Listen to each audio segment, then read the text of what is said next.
Batuk kering nggak sembuh-sembuh, padahal badan lagi nggak flu?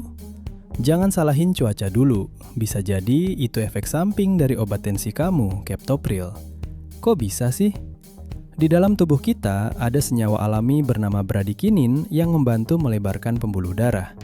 Normalnya, zat ini akan dipecah oleh enzim tubuh yang disebut angiotensin converting enzyme atau ACE.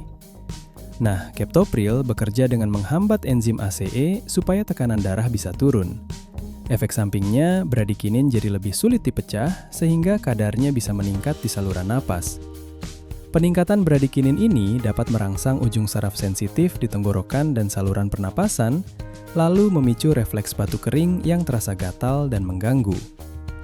Batuk akibat Captopril seringkali tidak banyak membaik dengan obat batuk biasa.